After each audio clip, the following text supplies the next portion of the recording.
It is Thursday here at Gen Con, and the hits keep coming your way because I am with John Cadice from Ninja Division. And interestingly enough, up until this past, 12 months or so, I had never gotten to really play around with any of your stuff. And we got on board, and a lot of cool stuff that you've got. I've enjoyed quite a few of the releases. My friends over at Backspinel Games will like to shout out for Dance of the Fireflies. I thought that was a very cool game. An interesting game where it had it's like, oh, you're building flower gardens, but there's a little, take a little of that with you, too. It's got a bit of style to it. It does. That was tossed over the fence a little while back. The guys are wonderful, wonderful games designers.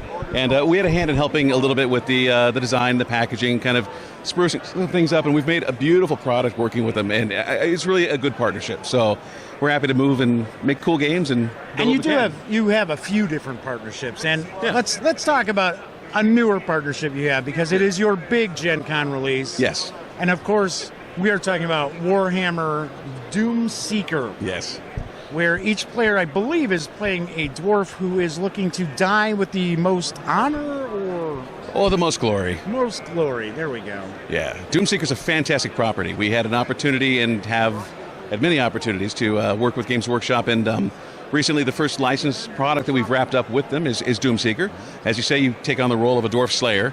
And the Slayers, if you're familiar with the Warhammer background, before even the advent of the Age of Sigmar for the world that was, the Slayers are almost a cult, if you will. Mm-hmm. And they go and they take a Slayer's oath, and they have to go and find their death in battle. They're almost like berserkers would be considered. After a fashion, and they only do it because they've crossed some line in dwarf society that's kind of forced them out to the edges, and in order to reclaim their honor, they're going to go and die under the tooth and claw of some nasty beastie somewhere. Right. But in the process of doing so, usually end up become wandering heroes because they're just so damn tough. Right. So you get to play one of the toughest, gnarliest dwarves in the Warhammer world, adventuring around to find the next biggest thing to hopefully get buried under. And the way the game works is, after picking a character, you then get to adventure, fight monsters, battle your way through the Warhammer world until you eventually get run down, and in the process of doing so, scoring glory points by taking down bigger and bigger monsters. Sure. And so the goal of the game is simply to score that glory, and then if you end up dying underneath a huge monster at the end of the game, you have opportunities for scoring more points. There's a lot of interaction at the table that makes it fun. The art's really cool. It's stylistically and thematically 100% Warhammer and awesome. And we've really had a good time working with our licensing team to bring it forward. We're all big, nerdy Warhammer fans and have been for literally decades. So and nobody gets out alive. What? Said nobody gets out alive. No, not at all. At least the winner won't. So we got Doomseeker. Then we also have a few other titles. We got Museum Rush. Right.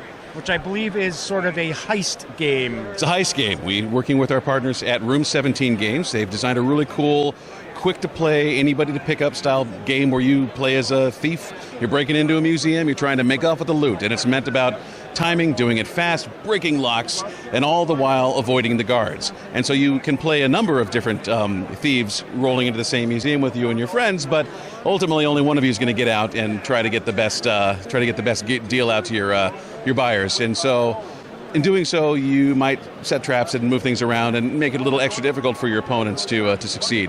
The game's multivariate. It's got a lot of great tiles that represent the different rooms and exhibits within a museum, making every game different because they're dealt out randomly, they're positioned differently, and have different strategic advantages or threats, depending on how you play. Okay. It's speedy, it's fun, it's colorful, it's cheap, it's a great pickup. Is there any aspect of the game where you get to throw wrenches into your opponent's plans?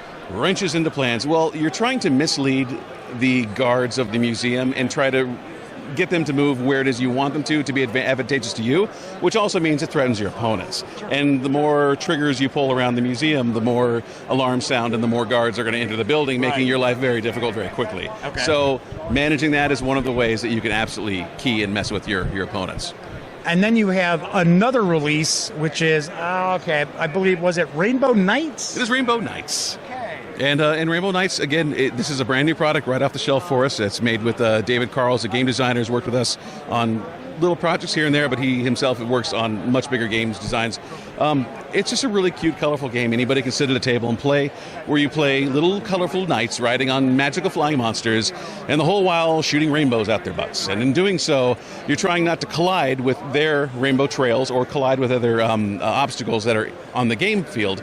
You can play up to 6 players at one go, and it's not a turn-based tactical game. It is a flip those cards to the table as fast as humanly possible, try not to crash and run your cards out before your opponent does. And in doing so, given different options, you can turn and jerk and move and whatever, but it is a clear plastic card game that does colored overlay, and so it's got a really colorful look to it. You can play it anywhere, you can break out the boundaries and build the game board out to be as long as you want to make it, and it's just a little box of cards. It's a lot of fun to play. It's good fun. So what's on the horizon, John, as far as Ninja Division? Any titles that you want to maybe float out there? Well, so we've been hard at work for a little while, and we've had a lot of obligations through Kickstarter that we've had to manage. So Super Dungeon for us is obviously one of our big passion projects, and it blew up in scope so huge that it forced us to kind of focus on immediately handling small little baby projects to get all the other stuff out of the way. Sure. So with other Kickstarters and other messes, it's been obnoxious to those backers, and we're trying to do what we can to get that stuff moving forward. Right. So in the process of doing so, however, we have delivered Rail Raiders, Way of the Fighter as a game. They're still waiting on miniatures in some parts of the world, so we're moving that stuff out the door. Relic Knights, our second edition of our miniature strategy game, is actually shipping here at the end of the month for backers. Okay. And then we have the Starfinder Masterclass miniature range, which we've also started delivering on. And again, each of these projects, we get really excited when we make stuff, and probably to our own fault, because we end up just keep going. We're going to sculpt more things, do cooler stuff. Yay, it's so big and awesome. Well, guess what? That also drags away the time and drags away the the resources, and it spreads you very thin. And then usually when you spread that thin, that leads to a few more hiccups in the process. Well, and unfortunately the hiccups snowball, and so we had to redirect ourselves drastically about 9 months ago and recenter on, no, take one bite at a time, finish one thing at a time, move, deliver, go. We've never not delivered a product. Super Dungeon's taken longer than we wanted to. It's our favorite product. Why wouldn't we have it out there as soon as humanly possible? But we have to get our other things finished first. So, yep. John, any final thoughts you'd like to share with the audience? No, we appreciate everybody for being, number one, backers and supporters of Ninja Division Soda Pop Miniature Products. We are exploring new licenses and new ways to grow and expand the business and make more gamers. We love our hobbyists, our guys who get online to paint with us. Here we have our Golden Cobalt painting competition for all things chibi and awesome, and there's world-class work being dropped off by world-class painters. And we want to stay in the middle of those communities and do everything we can to help them grow. So we look forward to making more cool things for you guys in the future. Excellent. I'll look forward to checking them out. Awesome. Thanks. John, Appreciate it. Thanks so much. Cheers. Have a great show. Bye.